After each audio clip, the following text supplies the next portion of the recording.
One of the biggest weapons that I see used in conversation isn't what you think it'd be. It's not name calling. It's not raising your voice. It's not interrupting. It's confusion. If you've ever been in an argument or a hard conversation and you got to a point where you're thinking, how in the world did we get here? I have no clue what we're talking about. I have no clue what's happening. What in the world is happening? More often than not, that's not by accident. It's by design. The goal was to confuse you. Confusion as a weapon. How to spot it and what to do. Ready? Let's go. Welcome to the Jefferson Fisher podcast, where I'm on a mission to make your next conversation the one that changes everything. If you enjoy learning tools to improve your communication, I'm going to ask that wherever you're listening, please click the button that says subscribe. It really makes a difference to me and my family. And in exchange, I'm going to make you a better communicator when you listen to these episodes. This podcast is sponsored by Cozy Earth. Matter of fact, now that I'm thinking about it, I'm actually wearing Cozy Earth. And I sure am. I didn't even plan this. I'm wearing their pants. They're not sweatpants, but they are cozy. You might be asking, Jefferson, is it cozy? Yes, they are cozy. I am a big fan of Cozy Earth because everything they have is top quality stuff and it feels good. And I'm at a place where I go, if it looks great, cool, but does it feel good? That's what I get with Cozy Earth. You can go to cozyearth.com/Jefferson, use the code Jefferson, you get 40% off. I cannot believe I'm wearing a Cozy Earth shirt. cozyearth.com/Jefferson, use the code Jefferson to get 40% off. And now back to the episode. Weaponized confusion is one of the most frustrating things that I run into in conversation. What I run into in my day-to-day. When I'm deposing a witness and they know that I have documents, they know that they're under the gun, under the microscope, so to speak. They are looking for any exit that they can not to be held accountable, more often than not. And what I find, what I get back often is confusion, meaning, what do you mean? Why would I do that? Well, what are you talking about? What? Like, I asked you a very simple question. Did you do this? Did you do that? And the question is answered by another question of, well, what do you mean? Well, how do you, what makes you say that? Things that you know good and well, it's smokescreen. It's fog. It's not meant to bring clarity to the conversation. It is a tactic. It's a strategy. Now, let me put this out from the very beginning. I'm not saying that when you become confused in conversation, something is wrong. I'm not saying that you and your wife, your husband, your spouse, your partner, whatever, that when there are moments of actual confusion and you're upset and your head is in your hands, you go, I feel really confused in this conversation. Does not mean that they're actually trying to confuse you. There are people who pick it up and use it as a weapon to avoid accountability, and there are people that it is part of it. So how do you know the difference from the outset of those who use confusion to weaponize it as a tactic and those that are genuinely confused? Here's how you tell. Their intention to learn. Their intention, their willingness to learn. Willingness to be teachable. People who use it as a strategy have no interest in learning from it. They want to stay confused and keep you confused. They want to use it as you had a smoke bomb, just to fill the room with confusion so that they can leave. You ever been in conversations where their whole objective is to get you frustrated enough that you just want to give up? That's the tactic right there. Whereas people who are naturally confused use it as a good thing. Hey, I'm confused. How does 8 + 8 = 16? I don't understand that. Can you explain that to me? Can you show me, connect the dots? I'm not getting that. It doesn't make sense. So let me ask some follow-up questions so that in the future, this isn't going to be a hurdle for us, a hurdle for me. I'm going to understand where you're coming from. When you say this is what you mean. Big difference. Is there an interest? Is there a willingness to learn? That's how you know if confusion is used as a weapon or not. Second of all, how do you spot the wrong side of confusion? How can you spot it when somebody's trying to weaponize confusion to you? Number one, they talk in circles. they talk in circles, where you find the conversation always comes right back to the main point. Like you're playing Monopoly. You just collect go, and there you are. It always comes back. Number two, they like to use vague phrases, vague words, vague timelines. For example, they might say something vague, like, it's just common sense. It's just common sense. I can't explain this to you. You're just not going to get it. Or they use vague timelines. I already told this to you already. We've already been over this. When? Who knows? They're not going to tell you a specific time. They're just going to say, we already talked about this. So that means they're not willing to talk about it with you now. Why? Because they'd rather keep you confused in the past. Number three, they go immediately to the exit. They're looking for the door. How does that sound? They say, I can't. You know what? I can't right now. I just can't. Whatever that is. I cannot with you right now. But see, they could when it came to scrolling on their phone. They could when it came to buying that thing on Amazon, go be with their buddies, go be with their friends, go do this and go do that. But they're not willing to engage in conversation with somebody they say that they want to have a relationship with. That right there is a sign to me that the confusion is not real. It is meant as a give up. It's a let me wave the white flag so that we can be done with this. That's giving up on conversation. That's not growth. Before we keep going, I want to take a second to tell you about peak. The holidays are getting hectic. They're late nights, big meals, and too much coffee. Is that a thing? I feel like it can be a thing. I've been swapping some of my coffee for something that I know is better for me, especially when it comes to evening, when I want something, not necessarily water. I like to drink Peak. They have these tea crystals that are awesome. This holiday, while others are chasing the rush, find your sense of calm with Peak. Peak is a luxury wellness brand powered by rare plants and cutting-edge ingredients, offering the perfect remedy for the season's hustle and bustle. Their teas, the crystals themselves, are loaded with these probiotics, prebiotics, and postbiotics that support gut health, metabolism, and sustained energy. They're smooth, they taste good, they're rich, gives you a lot of steady focus without all the crash. Me personally, I like to sometimes drink one in the morning, but more often than not, I like to drink one late in the evening because I know coffee is what's going to give me that huge crash and mess up my sleep, definitely mess up my stomach. And so Peak is something that is easy to drink and keeps me clear-headed.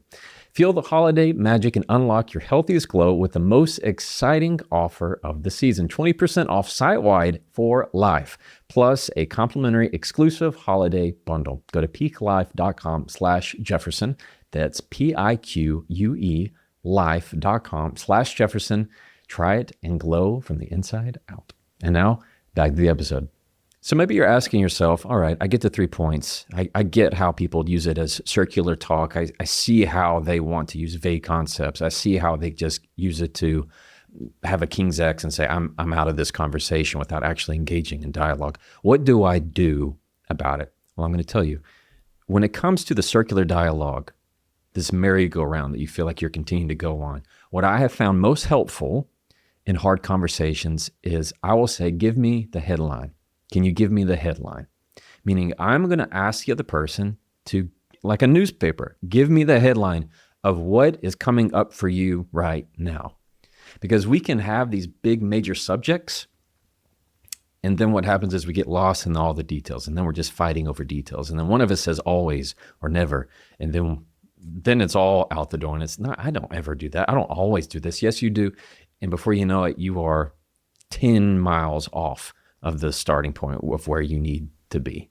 So how do I use headlines? When I ask, can you give me the headline? What I'm saying is, give me the head takeaway. So for me, let's put in a personal example. My headline might be, man gets mad when told what to do.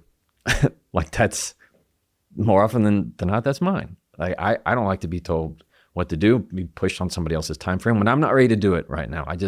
I like to go at my own pace on things. That's me. So it's sometimes easier for me to give the headline of this is what's happening to me rather than getting into all of the details about it. Like we'll go through the details and ask questions and go back and forth, but give me the headline. So if you were to ask somebody, give me the headline of what you're feeling. People who are confused in the good sense will give you a headline. They'll say, I'm struggling with feeling like you care. And a lot of the times they're just feelings. I am hurt by how you didn't ask how I was doing. I get upset when you don't want to have deep conversation with me. These headline statements that help clarify things and bring it really right up to the top, because sometimes you need an umbrella to take over everything. People that are using confused as a weapon, they're not going to want a headline. They're going to think it's stupid. They're going to want to keep you in the details. They're going to want to start poking about who's right and who's wrong. They're not going to want to go above the surface with you. Sometimes you have to go up to the surface to take a breath and go, where are we going? Oh, wait, yeah, that's where we're headed. Like you have to climb to the top of a tree, look through the forest and see where are we going? Oh, now I have our heading. Now let's go, to kind of reset yourself. Number two, what are ways that I deal with people who are trying to use confusion as a tactic? Another that I like to do is I go through, are you saying these are facts, or are you saying this is a feeling? Are you saying this is a fact, or are you saying this is a feeling? What I find is that usually the more emotional the conversation is, the more it's about feelings. They're rooted in fear. Look, I'm not saying this is true. I'm saying this is a fear for me. That's what I typically hear. This is what I also say. Is I'm not saying that this is true or this is not true. My fear is giving me this feeling that we're never going to come out of this, that you're not going to want to be with me, that you're not really interested in this, and that you're going to not want to be in this relationship, whatever it is in your life. Whenever you voice things as a feeling rather than as a fact, there's far less chance of somebody being able to use confusion onto you and vice versa, to where they're trying to poke it as a fact. People who are trying to confuse, they usually like to stick more to facts that are just not true and call it a fact. It's a fact that you don't really care. It's a fact. I told you about this already. And it's just not, that's not the reality. So they would much rather weaponize confusion so that you stay in this perpetual state of, what can I do to please you? What can I do to make you happy? How can I help you with all the materials? I find that that's something that can get people in a rut. If you have somebody in your life who likes to weaponize confusion, my guess is you know what it's like to try and pull out every trick that you have in the book to help them. Let me pull up the information, these documents. Let me try and help give you this specific example. Let me help try and pull this in. Don't you remember when we did this and you said this and you said this? And no matter what you do, what they say, they would much rather just stay. They don't want to actually be with you in the conversation. They're just wanting to act confused. What are you even saying right now? What are we even doing this for? And it's hurting the conversation. I'm not saying I'm not guilty of it, or that you're not guilty of it.